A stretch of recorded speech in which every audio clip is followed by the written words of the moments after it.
onde quer que se encontrem no espaço comunitário.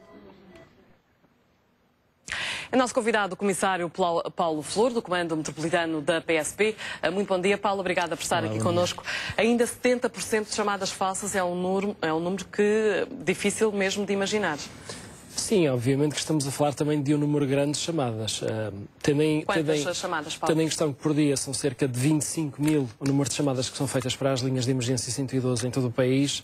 Naturalmente que 7 mil chamadas, sendo chamadas verdadeiras, já são um número de si grande para operacionalizar todos os dias no terreno, com todos os meios que temos disponíveis em Portugal. 70% de chamadas falsas, como é que se justifica ainda este número? Muitas vezes acaba por ser o reflexo também de estarmos perante um número gratuito. As pessoas têm facilidade de aceder, seja numa cabine telefónica, seja num telemóvel. É relativamente simples chegar a um número 112 e fazer esta chamada. Também temos encontrado muitas vezes pessoas que nos telefonam para as linhas 112 por uma questão de serviço, ou porque não têm saldo no telemóvel, ou porque estão associadas a um serviço de canalização ou de outra coisa qualquer.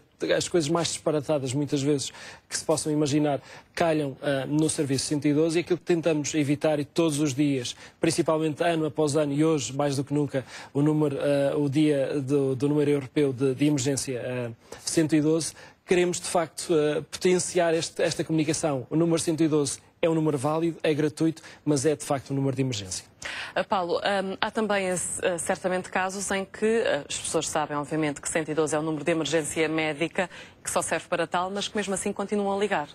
Há aqui também um dado que é preciso ressalvar, é que o número europeu de emergência é um número de emergência médica, mas é também um número de emergência... Em casos, por exemplo, de assaltos. De emergência normal. Naturalmente que nós, em termos de métricas, conseguimos perceber que mais de 60% das chamadas que são feitas, as verdadeiras chamadas de emergência que são feitas para o número de emergência, são por causos clínicos. Portanto, muitas delas são identificadas no Centro de Orientação de Doentes Urgentes. Mas há uma percentagem, cerca de 20%, que são para as forças de segurança e uma parte, cerca de 10%, que são para os bombeiros. Portanto, temos aqui uma panóplia de parceiros e de alternativas e de respostas que o 112 é claramente a face visível para os cidadãos para obter essas mesmas soluções. E há ou não esses casos de pessoas que ligam sabendo que não deviam estar a ligar?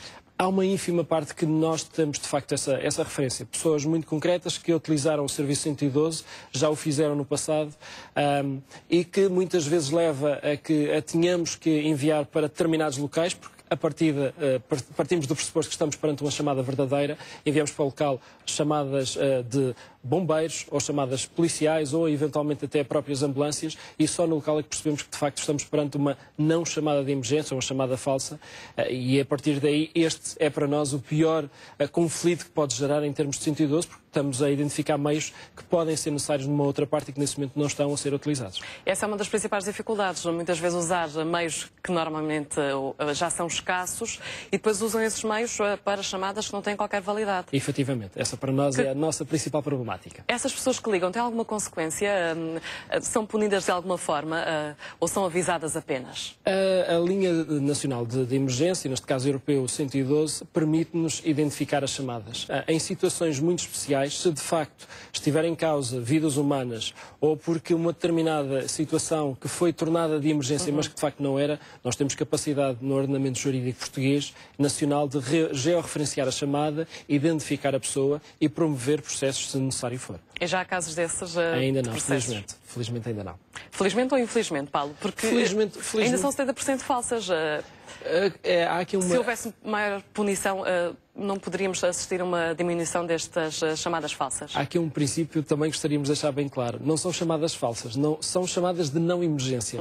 Muitas das chamadas são claramente chamadas verdadeiras, as pessoas identificam-nas como tal, mas não são situações verdadeiras de emergência, ou de acidentes graves, ou de incêndios, ou de situações de perigo de vida que implica a presença de meios de ambulâncias ou de outro género para salvar vidas. E nessa perspectiva, nós identificamos, obviamente, um conceito restrito de chamadas, de não chamadas de emergência, que podem, de facto, claudicar, digamos, todo aquele que é o processo inerente a uma chamada de emergência, e se de facto estiver em causa vidas humanas ou outro tipo de riscos associados a isso, naturalmente que o ordenamento jurídico prevê medidas concretas, e nós também temos essa capacidade de já referenciar e identificar as pessoas que fazem esse tipo de chamadas. Que medidas concretas são essas, Paulo? São medidas que estão plasmadas no nosso Código Penal e é naturalmente uma questão que as pessoas podem, com outro tipo de abordagem, identificá-las.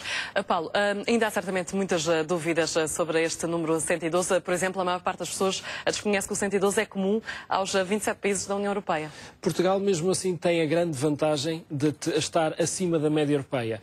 No último barómetro, Eurobarómetro Europeu, 86% dos portugueses identificaram o número 112 como número de emergência e mais de 29% identificaram como número de emergência europeu comum aos 27 países da União Europeia, o que é acima da média da União Europeia, que está neste momento de cerca dos 25% a 27%. O que, portanto, deixa-nos também, de alguma forma, tranquilos, porque estamos um pouco acima da média.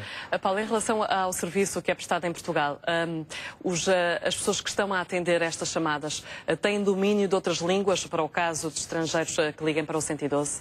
Nós temos, de facto, algumas soluções, desde as soluções que vão em questões de línguas estrangeiras, como também relativamente a outras questões técnicas, em termos de deficiências, e isso permite-nos, de alguma forma, hoje em dia estar preparados. Nós temos, desde 2007, um centro de operações a trabalhar já para a parte sul do país, distritos de Santarém, Leiria, Porto Alegre, Castelo Branco, Évora, Beja e Faro. Estamos neste momento e prevemos este ano já arrancar com a primeira temática para o CEO Norte, portanto para este PT de Emergência Norte, e neste momento tudo aquilo que está a ser feito é no sentido de facto de garantir uma maior celeridade nas respostas. Deixe-me também dizer-lhe, só a título de curiosidade, que cada chamada que é atendida na emergência, são 25 mil por dia, tem cerca de 10 segundos para emitir. Isto quer dizer, o operador, quando recebe uma chamada de emergência, tem 10 segundos para determinar qual é o tipo de emergência e encaminhar de imediato os meios que forem necessários para essa mesma emergência. Paulo Flor, muito obrigada pelos seus esclarecimentos. Bom resto de dia para si. Obrigada.